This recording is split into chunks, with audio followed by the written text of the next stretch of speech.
എന്താണ് ഈ dicastery for the doctrine of faith എന്നറിഞ്ഞിരിക്കണം. ഇത് കത്തോലിക്ക തിരുസഭയിലെ ഏറ്റവും പഴയതും ഏറ്റവും പ്രധാനപ്പെട്ടതുമായ ഒരു ഇൻസ്റ്റിറ്റ്യൂഷനാണ്. ഇതിൻ്റെ പ്രധാനപ്പെട്ട ഉദ്ദേശം കത്തോലിക്ക സത്യവിശ്വാസത്തിൻ്റെ ഇൻറ്റഗ്രിറ്റി, അതിൻ്റെ സമഗ്രതയെ കാത്തു സൂക്ഷിക്കുക എന്നതാണ്.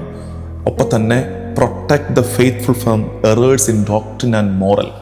വിശ്വാസ കാര്യങ്ങളിൽ, ധാർമ്മിക കാര്യങ്ങളിൽ ദൈവജനത്തിന് തെറ്റുപറ്റാതെ കാവലായി നിൽക്കുക എന്നതാണ് ഈ dicastery for the doctrine of ഫെയ്ത്തിൻ്റെ ഉദ്ദേശം. ഒരു 3-4 കാര്യങ്ങൾ എന്താണ് ഇതിൻ്റെ പ്രധാനപ്പെട്ട ഡ്യൂട്ടി, ഈ സംവിധാനത്തിൻ്റെ പ്രധാനപ്പെട്ട ഡ്യൂട്ടി എന്നറിഞ്ഞിരിക്കാം. ഒന്നാമത്തത് ഗാർഡിയൻ ഓഫ് ഫെയ്ത്ത്, വിശ്വാസത്തിൻ്റെ കാവൽക്കാരനാണ് ഈ dicastery for the doctrine of faith. ദൈവിക വെളിപാടിനോട്, എഴുതപ്പെട്ട ലിഖിത രൂപമായ ബൈബിളിനോട്, തിരുവചനത്തോട്, കൈമാറപ്പെട്ട പാരമ്പര്യത്തോട്, സഭയുടെ പ്രബോധനത്തോട് ഒക്കെ ചേർന്നാണ് നമ്മൾ വിശ്വാസം ജീവിക്കുന്നതെന്ന് ഉറപ്പുവരുത്തുന്നു guardian of faith. 2, clarifying church teachings.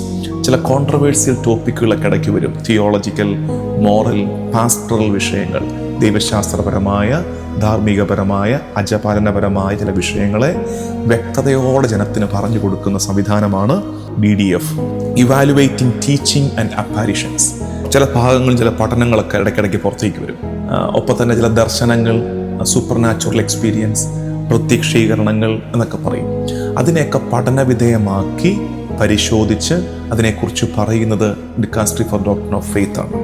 ഒടുക്കം അസിസ്റ്റിംഗ് പോപ്പ് ആൻഡ് ബിഷപ്പ്, മാർപ്പാപ്പയെ, മെത്രാന്മാരെ സഹായിക്കുക എന്നതാണ് ഇതിൻ്റെ പ്രധാനപ്പെട്ട ഉദ്ദേശം. ഡയറക്റ്റ്ലി അണ്ടർ പോപ്പ്, മാർപ്പാപ്പയുടെ നേരിട്ടുള്ള നിയന്ത്രണത്തിൻ്റെ കീഴിലാണ് ഈ dicastery for the doctrine of faith എന്ന് അറിഞ്ഞിരിക്കുക.